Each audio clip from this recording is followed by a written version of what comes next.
Good afternoon. I'm Joe Nye, the Dean of the Kennedy School, and it's my pleasure to welcome you to the 2002 Albert H. Gordon Lecture on Finance and Public Policy. This distinguished lectureship was established by the benefaction of Al Gordon, who's an eminent graduate of Harvard College, class of 1923, a holder of an MBA from Harvard Business School, who went on to found Kidder Peabody in 1957, became its chairman, and then its honorary chairman until 1995, and has always been a great benefactor of many nonprofit institutions, but fortunately of Harvard University. He is a dedicated Harvard graduate, having served on the university's Board of Overseers and the Committee on University Resources, and as president of the Harvard Club of New York. Al Gordon is truly a remarkable man, as all people who have met him know, but the one anecdote that I've always enjoyed most is that he ran the London Marathon at age 82. I haven't even done it before, ever. Anyway, Al Gordon is here tonight, and I'd like to have him stand up so we could recognize him.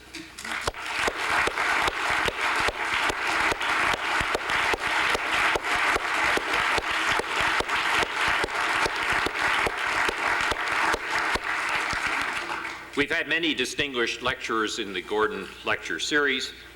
They've included President Bush, President Ford, Prime Minister John Major, among others, and this year's lecturer is no exception.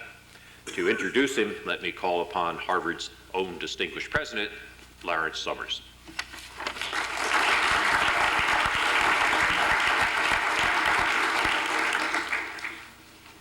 Thank you, Joe. This is getting to be a habit.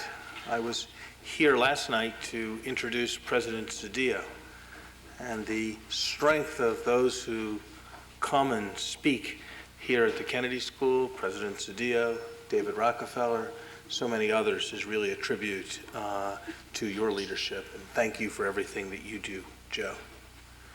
Al, where would Harvard be without you? Athletic facilities, a remarkable lecture series like this one that has brought President Ford, President Bush, Jim Baker, Prime Minister Major, so many others to our campus. An example of a life well and long lived. You do not know half the impact that you have had on Harvard University. Thank you very much, Al Gordon.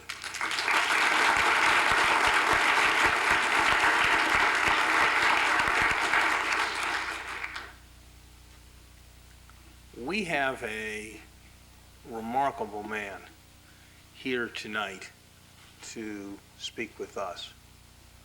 A man who has been remarkable in what he has done with and for Harvard, and a man who is remarkable in what he has done for the world. Start with this. I like to remark that I am only the 7th Harvard president since the end of the Civil War period. It's a bit of a cheat, since the statement is strictly accurate if you refer to 1869. David Rockefeller met President Eliot as a child, and he has known all 7 of those Harvard presidents. It is my suspicion that there is no other person who can make that claim.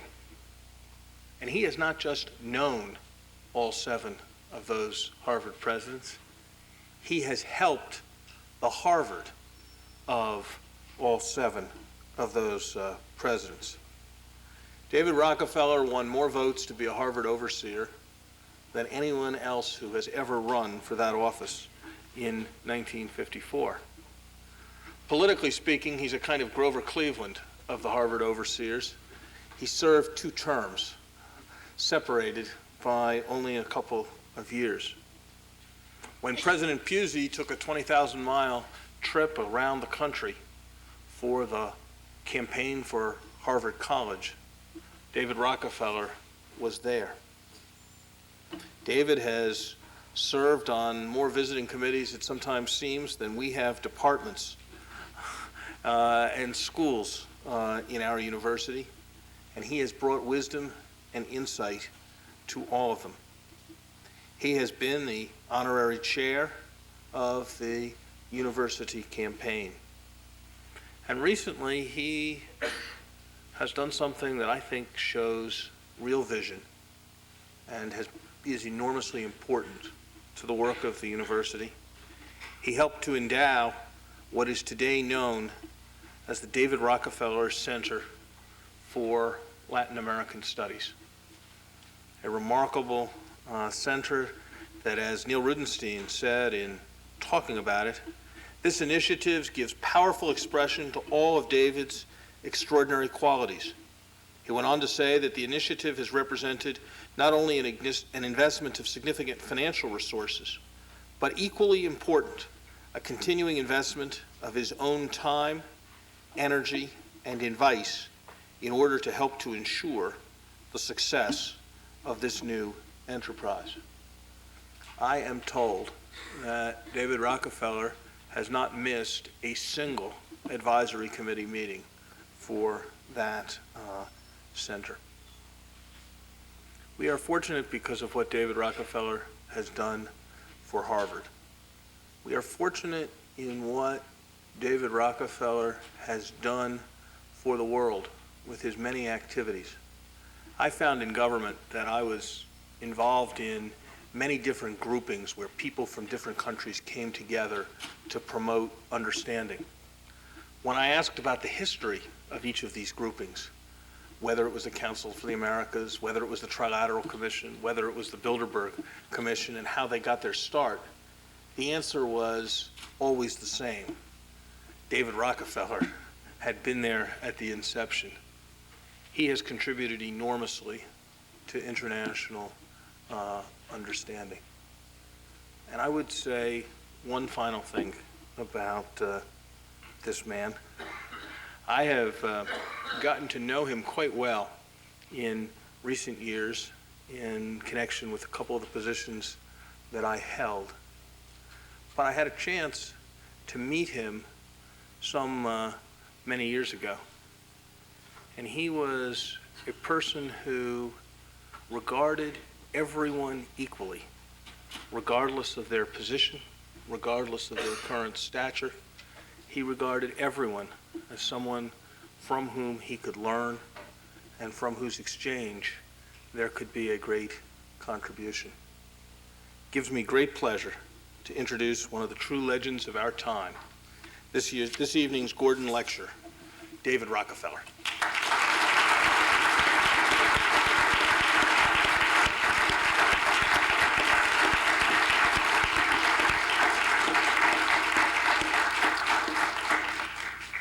Thank you, Larry, for those extraordinarily generous remarks.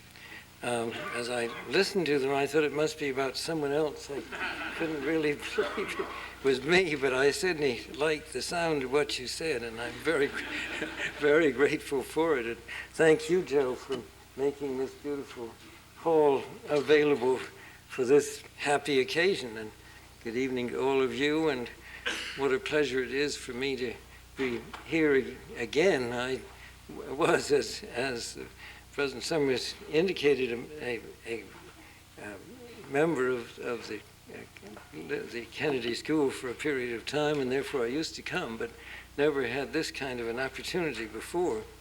Before I begin my formal remarks, I do want to note publicly the pleasure that I've derived from my lifetime association with Harvard as an undergraduate, a graduate student, an overseer, and most recently through my involvement with the David Rockefeller Center for Latin American Studies.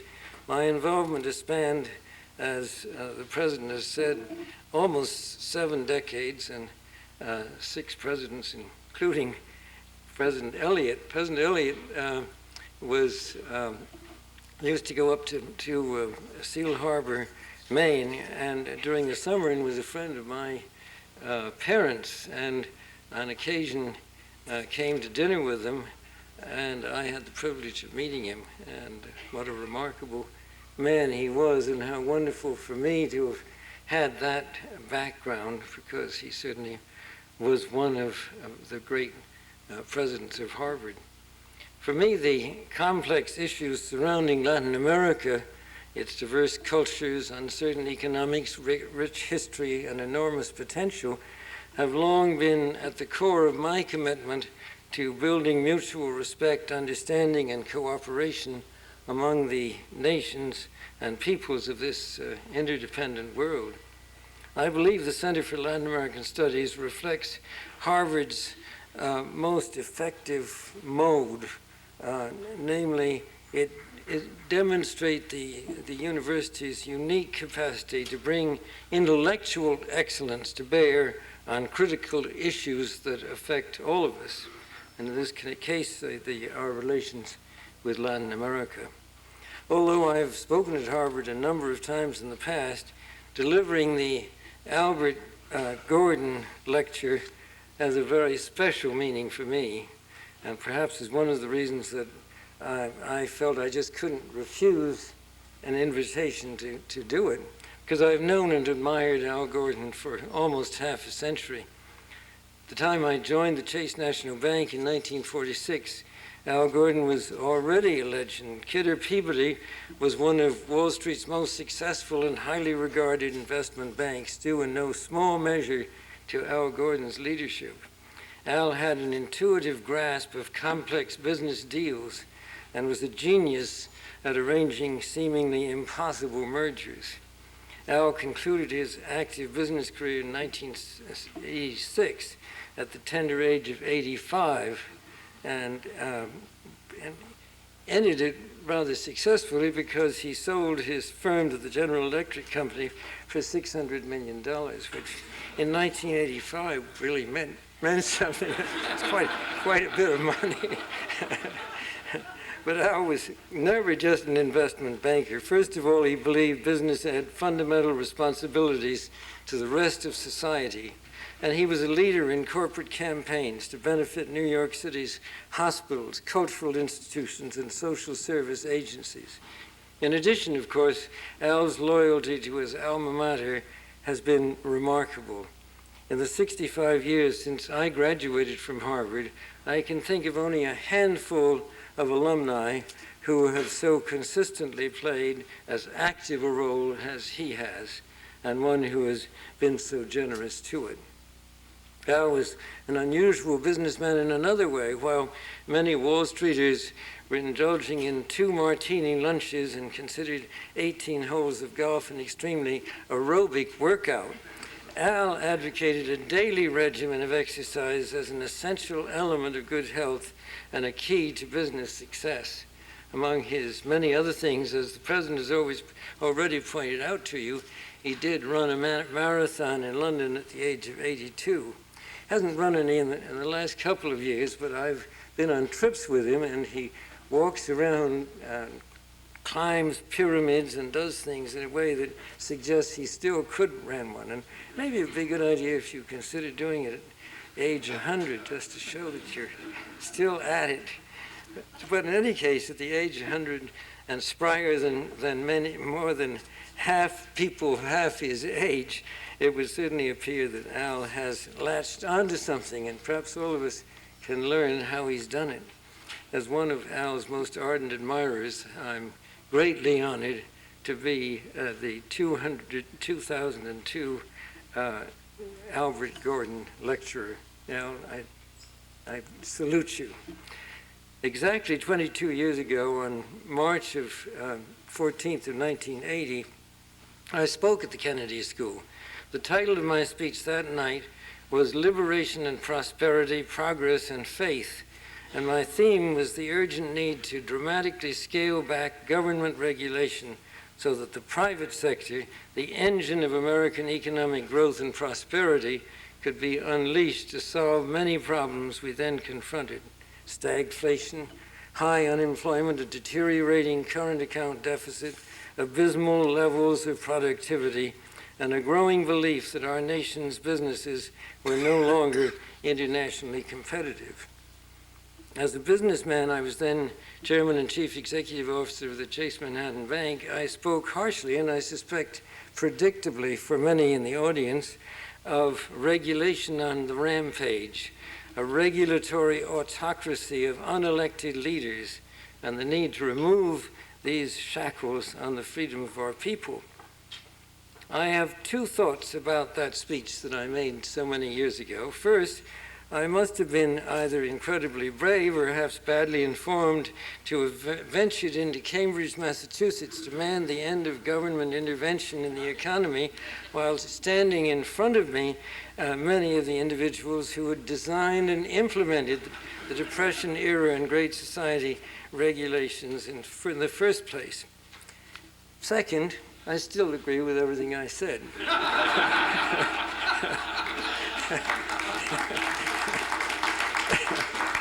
Regulation at the levels we had to deal with in the 1960s and 70s, as well as the 1980s, was a nightmare for business and just about everyone else. It shackled creativity, dampened competitiveness, and retarded innovation.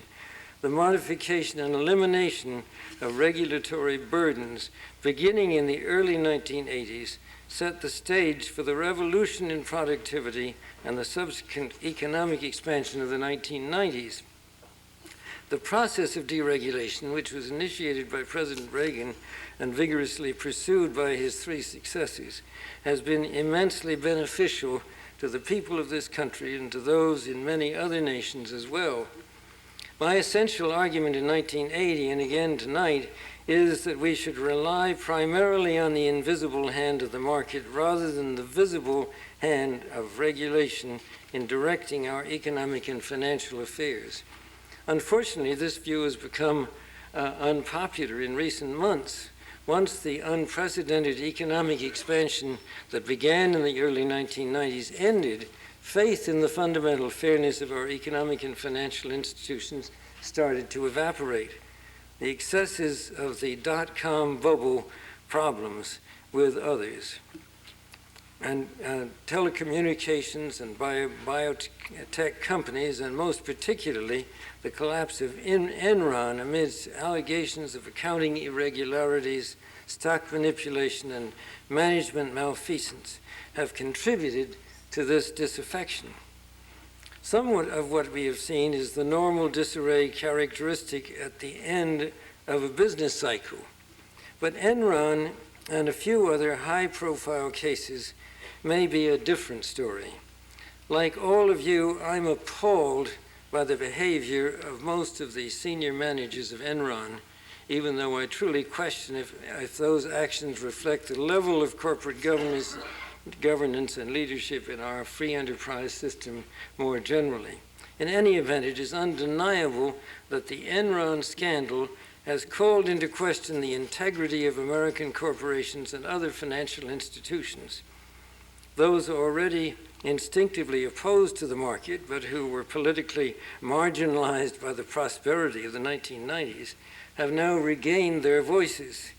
They make it clear they never trusted capitalists and believe the time has come to rein in the system through a strict regulatory regime to ensure that none of these excesses will ever recur.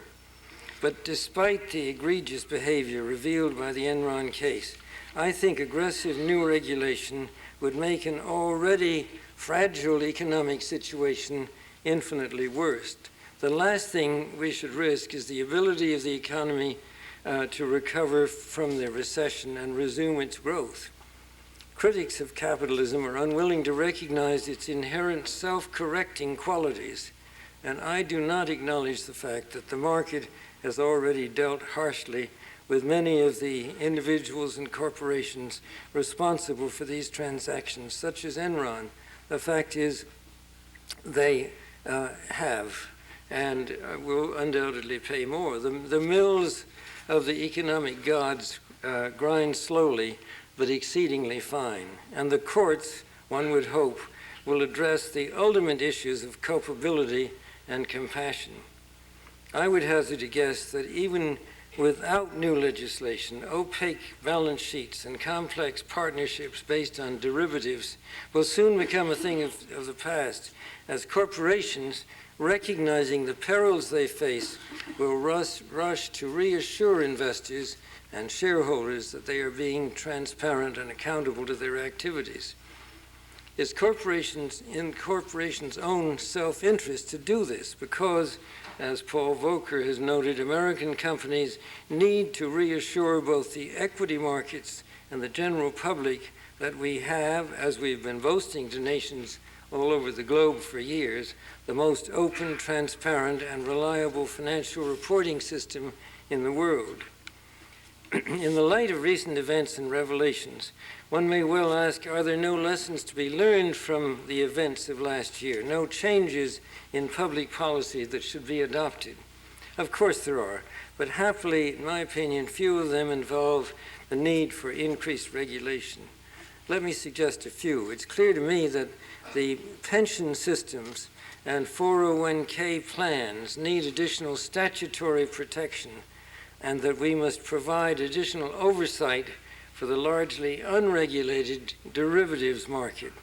Such reforms will help to strengthen what Alan Greenspan calls the essential supporting framework of our economy: strong financial regulatory systems in both the public and private sectors, a sophisticated legal architecture, and a culture supportive of the rule of law. While I fully agree with Chairman Greenspan, I believe there is another essential part of the edifice that needs shoring up so that faith in the fundamental fairness of our economic order can be restored. We need, it seems to me, to demand the very highest standards of moral and ethical behavior from our corporate leaders.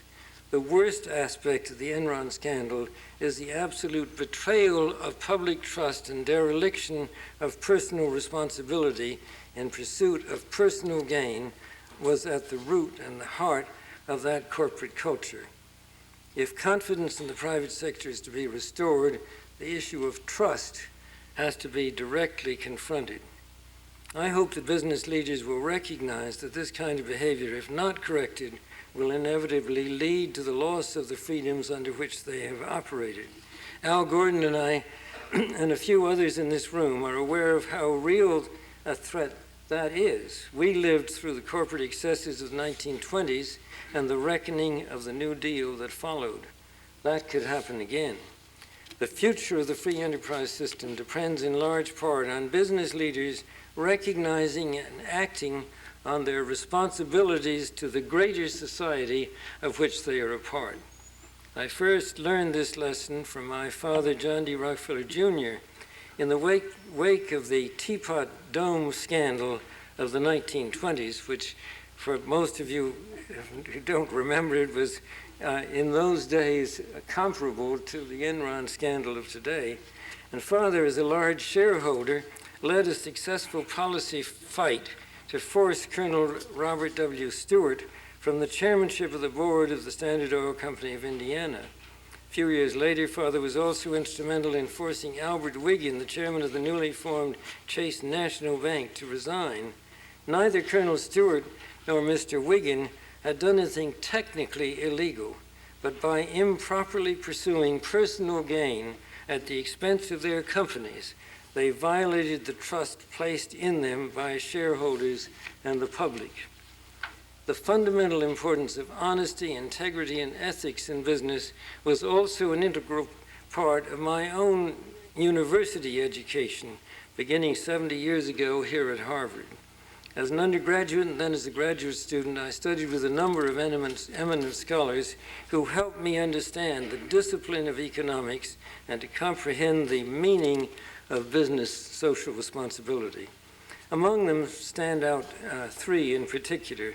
First of them was Professor Joseph Schumpeter of Harvard, analyst of the business cycle and the author of the concept of creative destruction. It was Schumpeter's belief that the capitalist system was in a continual process of change. According to him, the most innovative and responsible companies are rewarded, while the less productive and less honorable firms fall by the wayside. I believe this is the case and is as it should be. Friedrich von Hayek, with whom I studied at the London School of Economics, shared Schumpeter's faith in the market as the most reliable mechanism to distribute resources and ensure sound economic growth. In the midst of the Great Depression, Hayek resisted both the practical allure of Maynard Keynes and the foul buffoonery of Bolshevism, to quote Winston Churchill. Hayek challenged economists to return to their classical roots and warned against the terrible consequences that would result from massive political intrusions into the marketplace. Nonetheless, even this conservative icon saw a critical role for government as the rule maker and umpire and the generator of a just and equitable society. The third individual, Frank Knight of the University of Chicago, made the most lasting impression on me. Knight was a wonderfully wise and deeply religious man. Although a staunch champion of free enterprise, he was tormented by fears that powerful corporate leaders would forget their basic responsibility to the larger society of which they were a part. To guard against this, Knight favored limited government regulation, but believed that broad adherence to the highest standards of moral and ethical behavior were the strongest bulwark against both corporate misbehavior and the arrogance of power. And in opposition to some of his colleagues at Chicago, Knight also believed in the importance of corporations giving back to their communities by social involvement and responsiveness. Knight never won the Nobel Prize as Hayek did, nor was he, like Schumpeter, associated with the critical aspects of economic analysis, but he was and is revered in the economic profession for his insistence that business management had to be firmly embedded in morality and ethics. The lessons I have learned from all three men, but especially from Frank Knight's insistence upon the moral responsibilities of business leaders, have stayed with me all of my life. I would like to believe that the disheartening dereliction of corporate responsibility that we've seen in recent months will remind the corporate world of the obligations that they have to the rest of society. What is required now is not more regulation by government, but rather a recognition by corporate leaders that because of the great opportunities the system has provided them, they have absolute duties to others. As we work together to recover from the technology bust and the corporate scandals, let me also suggest that we should develop innovative ways to build and sustain human capability by investing in the potential of all our workers, instead of cutting costs excessively and firing people with an eye primarily to the next quarter's performance, something that I feel has gotten far too much support in many corporations in recent years. Perhaps the lesson we all have learned from these recent events is that the real interests of corporate employees, shareholders, and the general public alike are best served when we broaden our definition of corporate performance to include an assessment of social impact and ethical standards. If these simple but essential precepts are accepted and acted upon, the prospects for our country will continue to be as bright as they have ever been. Thank you.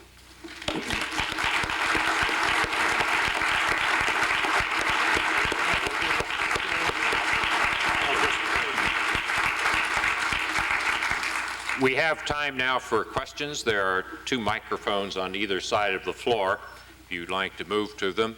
Let me remind you that questions are supposed to be brief, end in a question mark, and they come in one per customer. But before I turn to the floor, I noticed that we have a former Secretary of the Treasury in the room, and it might be appropriate to ask him to make the first question or comment. Larry? David, on behalf of everyone here, thank you very much for a splendid speech. Let me ask you this. David, if every CEO in America had 80% of your character, we would not have many of the problems that you discussed in your speech. But every CEO in America does not have 80% of your character, and virtue is not, in this world, always its own reward, and vice is not always its own punishment. And so I wonder what you might suggest as ways to have the kind of ethic with respect to self-dealing, with respect to social contribution that you advocated more firmly internalized. Some would suggest, in the wake of Enron, more liability for personal liability for corporate executives who make those mistakes. Others would support more regulation of accountants to uncover those mistakes. Still others would support a belief that the business community fails because the moral majority does not ostracize the immoral minority in ways that would be effective, and that one of the things that, frankly, I observed in my time in Washington was that when executives in individual industries favored protectionist measures or other measures for the benefit of their industry that were not in the collective interest, the remainder of the business community would typically say quietly, oh, it's a terrible thing what Joe wants, but publicly would always be in solidarity with Joe. So I would ask you, how can we instill more fully these norms of virtue that you have practiced and that you've so powerfully advocated tonight? Thank you. I don't think there's any simple answer to that, but I do think in some respects that episodes like Enron once in a while could help bring it about, because their behavior was so outrageous that I think that the business community has recognized that this is intolerable, and therefore I think, number one, that in recognizing that they may hopefully pay more attention themselves, but also I think that they can hardly not notice that those involved with Enron have paid a very heavy price, not only in reputation, but in their own position, and perhaps still more. I do think that,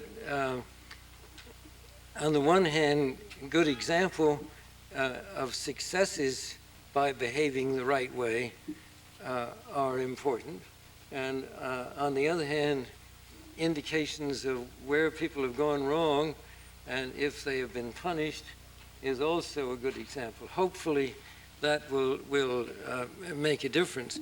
But I certainly agree with you that without major new legislation that inhibits and restricts business, that there are specific things that need to be done, that you touched on them, and I also mentioned some in my speech.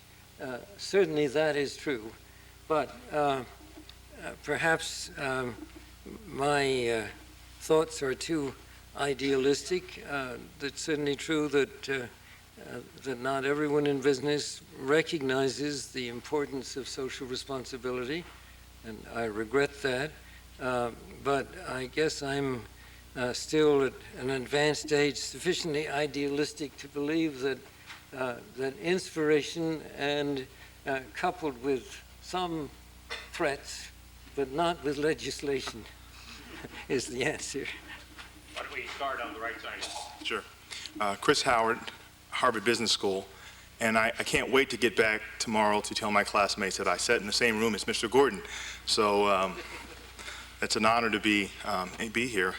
By the way, we are doing leadership values and development, and also social enterprise, and a host of training and discourse on the issue of ethics at the business school.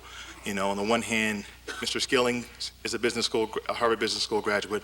On the other hand, Jeff Immelt is a Harvard Business School graduate. So we're wrestling with it over there. I'm an Air Force Academy graduate, and my mom and dad taught me right from wrong, so I think I'm in good shape. In terms of your question about your points about regulation, I was just curious about some of the downside about deregulation, excuse me. There's an article in the recent press, the business press, Business Week and Wall Street Journal, about the oligopolies that have developed, and perhaps we didn't see the open sort of free market invisible hand that we anticipated with the deregulation in telecom, but rather we've seen oligopolies develop. You know, the baby bells have sort of reconsolidated into 1, 2, or 3. The cable companies are 1, 2, or 3. They're not 15, 20, and maybe the consumer is not benefiting as much as you might have anticipated 22 years ago. So I was curious what comments you might have on that matter. Thank you. Well, I certainly don't think that deregulation has always worked as well as we would like, and perhaps that is an example.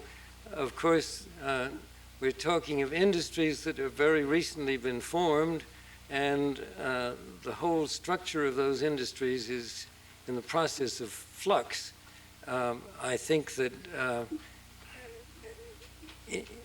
as I said before, there certainly is a need for strict application of rules, and particularly of the law, and I think that needs to be done even in cases of where there is liberalization and the bringing together of corporations.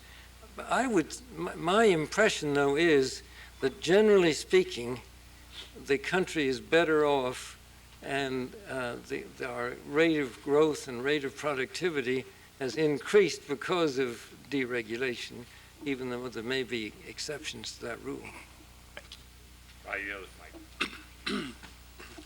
Thank you. It's a really privilege to observe you giving a speech. Thank you. When I came here as... Please identify yourself. Oh, my name is Arnold Simon. When I came here as a student 30 years ago, we were taught social responsibility of a corporation and what our responsibility as managers is. That disappeared from the textbook about 10, 15 years ago. They are not taught that anymore. But what I would like to say, you represent to us, and I'm an immigrant, obviously, you represent to us values of old American money, something that is very, very cherished and very, very missing. I used to work for John Phelan 3 years, 85 to 88, did some interesting work there. I have been severely missing these values among managers, traders, executives of New York Stock Exchange and other exchanges around the country. The greed was predominant domain of every one of them, even when I went to board of directors meetings.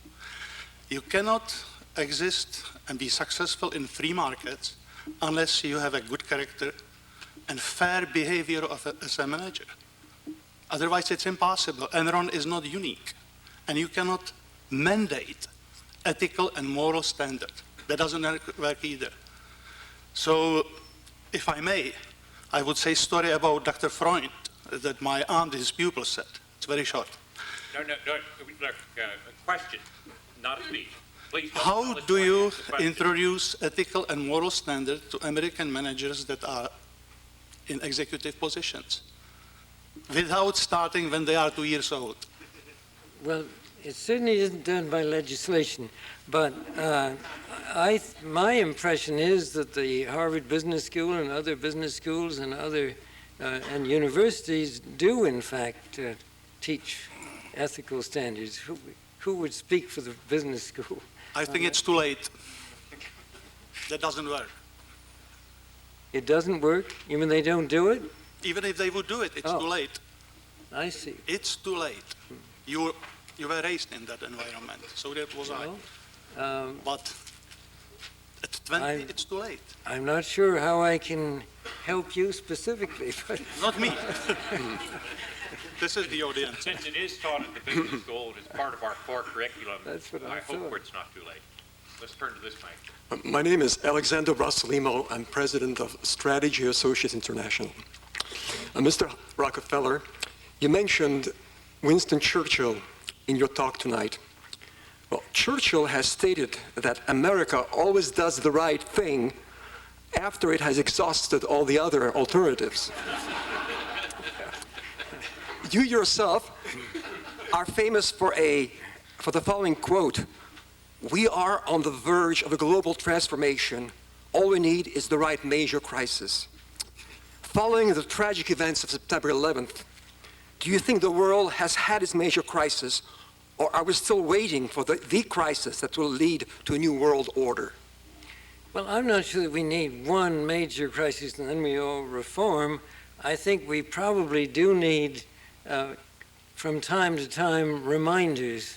And I really do think that Enron, hopefully, is a pretty vigorous reminder. And we've had others in the past. I just think that there is no way of making everyone in the world be exactly the way we'd like them to be.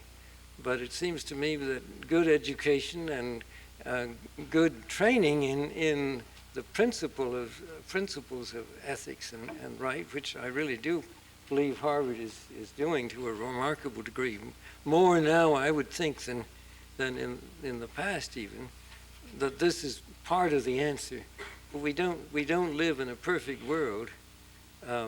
I merely am saying that I think that leadership by business executives, rather than more and more government regulation, is a better answer, and we're more likely to go the right way that way than the other. Thank you very much. Mr. Rockefeller, that was a fine speech. Thank you for that. My name is Phil Caper. I'm a physician and on the faculty of the School of Public Health. As you know, probably better than I, there is a large and growing polarization of wealth and income, not only in this country, but throughout the world.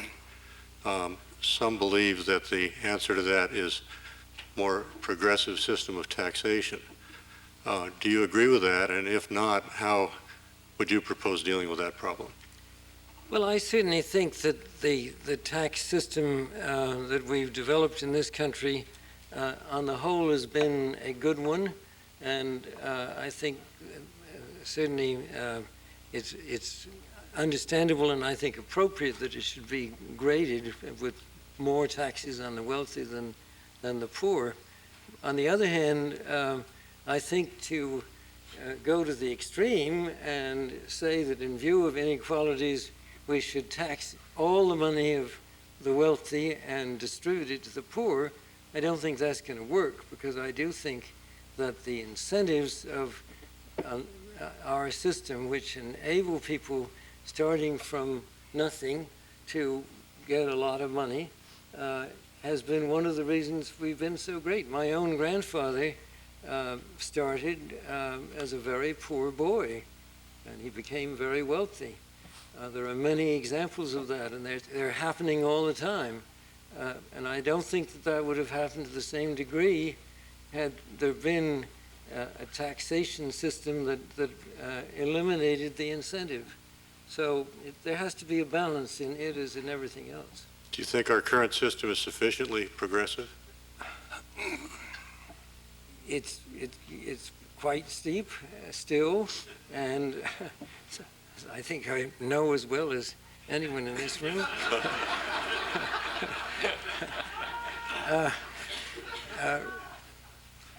I would not want to encourage the government to increase taxes. Really.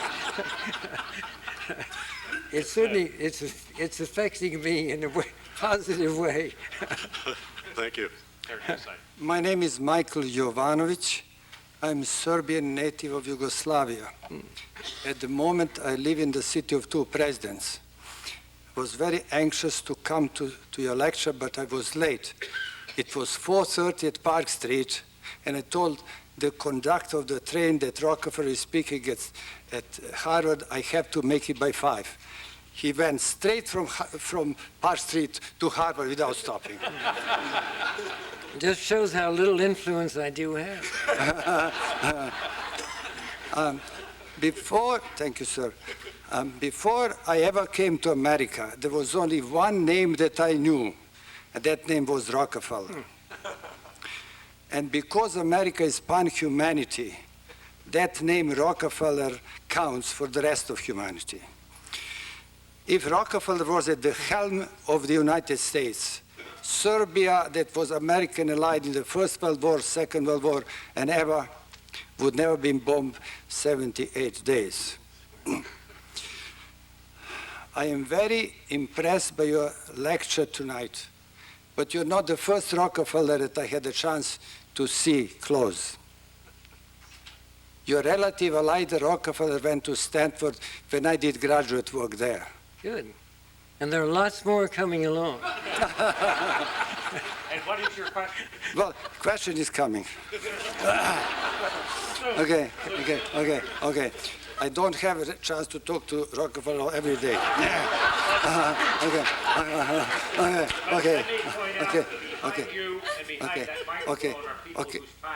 Okay. You're taking my time, sir, by interrupting me. September 11 is not only tragic day in American history. On September 11, one of the Rockefeller's person was born in New York. You know that, which one? In these tragic days, you talk about economics, and you talk about Harvard. I'm not sure whether Rockefeller learned economics at Harvard or whether Harvard learned economics from Rockefellers. Look, you have to ask a question now because there are people waiting. I'm going to ask a question. Right now. Right now. In these troublesome times, do you believe what another Rockefeller said, that we must arm ourselves to teeth and pray that never use arms, or do you believe in diplomacy or military might? Also, Kennedy said on one occasion, let us never negotiate out of fear, let us not fear to negotiate. Do you agree with Kennedy and with Rockefeller? Well, I'm not sure which member of the family that was, but it sounded to me as though it was a rather reasonable statement. I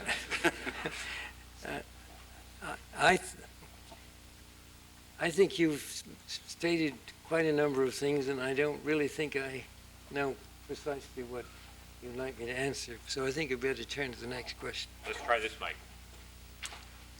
Thank you so much for gracing us with your presence, both you and Mr. Gordon, which is only surpassed, I think, by what you had to say. My name is Marcy Birmingham. I'm an alum, and I had the privilege and honor of teaching at the Harvard Divinity School for several years, a course called Money and Morality.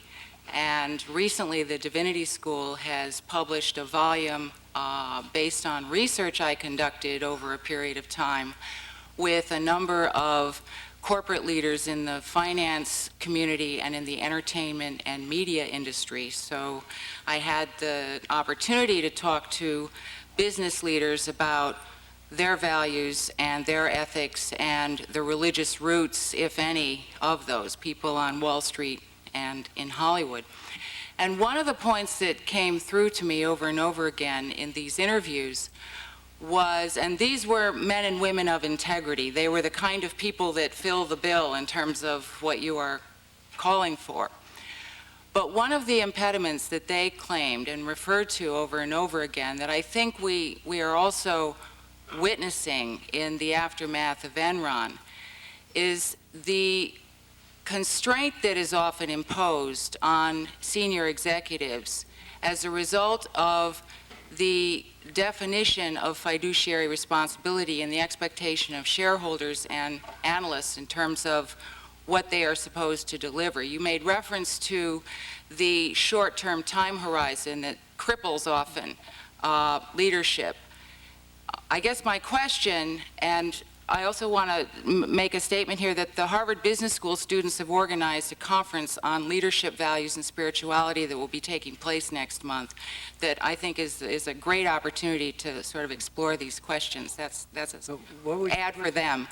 My question is, what might be an ethic of ownership that addresses the way in which institutional investors might reinforce the ethic of stewardship and corporate responsibility that you're calling for.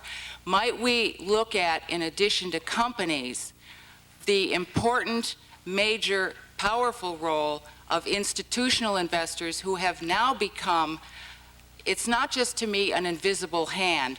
The invisible hand is connected to the body politic, and the elbow are all of those major pension funds and institutional investors that wield such important power. Well, I think you have a good point, and I don't think there is any easy way that institutional investors can be made to take that kind of a position.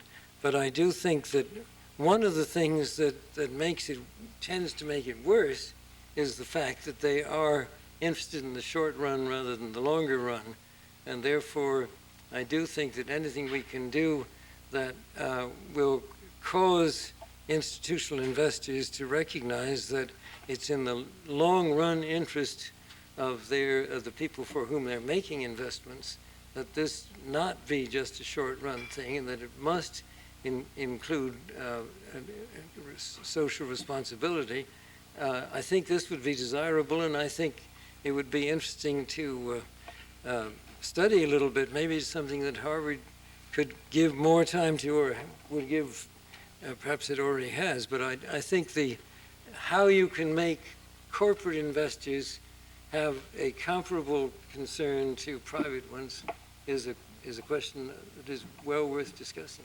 Thank you. Thank you. I've been asked to be somewhat brief. It is an honor to be here and to hear you speak personally. My name is David Rines, and my question is really about sustainable economic growth.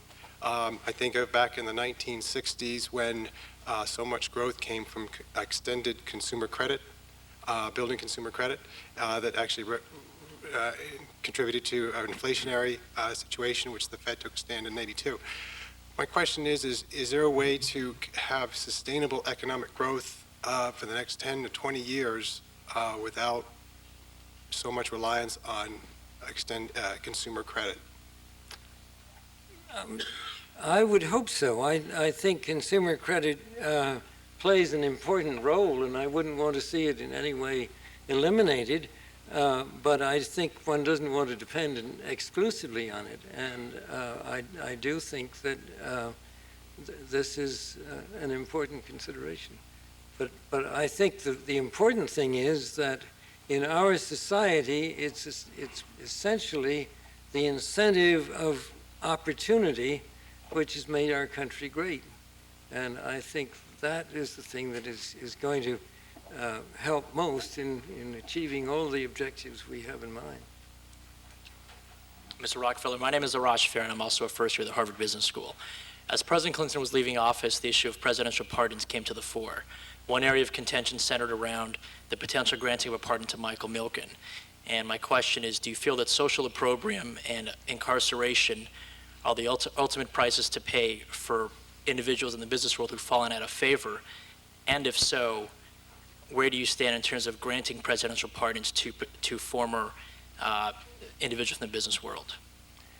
Well, that's a very specific aspect of the question, and I don't always agree with what some presidents have done. And I think that it's very important that the business community feel that if they do misbehave, that they are subject to the same penalties that anyone else is. And I do think that the case of Enron is going to help in that regard. And actually, in the case of Michael Milliken, he's suffered quite a lot too. And I think he should have. I mean, I think... We have two more questions, one here, one here. Mr. Rockefeller, my name is Ben Bolger, and I'm a student at the Harvard Design School. And my question is, you've had a number of decades to observe businessmen migrate into public service in a number of ways. And I just wanted to know, what do you feel are best qualifications for a businessman to become involved in public service? And do you think that, generally speaking, is it a good thing for a chief executive officer or someone of high business credentials to directly migrate into a position of high public service? Or do you rather see a model where people begin in local politics and migrate up to a more traditional ladder of public service? Can you just give some comments on your perspective on those. Well, I feel very strongly, as I said in my speech, that the business community has a responsibility to society that goes beyond just doing a good job in business, although, frankly, doing a good job in business is the ultimate way in which collectively business makes our country productive and successful. I think that is the key thing, but I do believe that the business community must accept a broader responsibility than just making their business profitable, and I think that's happening increasingly. I think one does see more and more business leaders taking roles in not-for-profit organizations and helping with them, and I think that's very important. And for the final question. Mr. Rockefeller, my name is Dal Lamagna. I'm a student at the Kennedy School.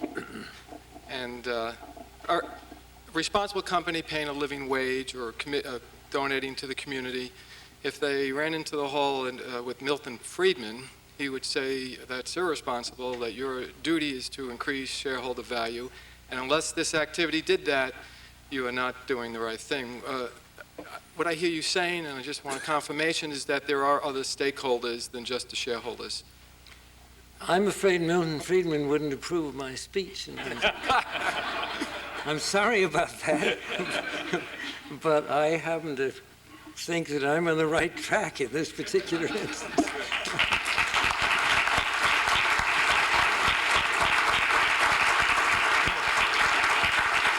David, I should point out that it's appropriate that the last question was asked by a Kennedy School student who is a successful businessman who is also doing public service. So I think he's a good example for what you're just talking about. In any case, we're all in your debt, as always. In the long years of your service to Harvard, you've done many things for us all, and tonight you've given us a tremendous moral example, as well as an interesting speech. So we thank you, we thank Al Gordon, and please everybody join me in applause for the Al Gordon Lecture of 2002, David Rockefeller.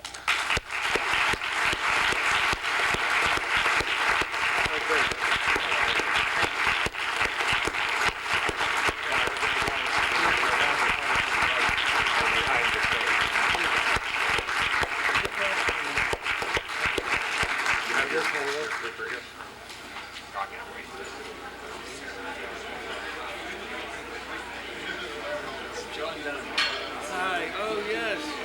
Good to see you. Absolutely.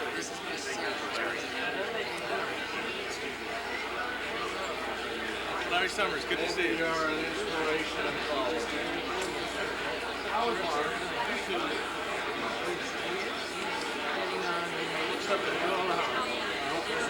That's terrific. Harold, walk with us because we're going to have a reception right behind here. If we don't. It's so nice to see you. Really, with the audience. I'd like that very much. Great to meet you. Hope we give you a good education.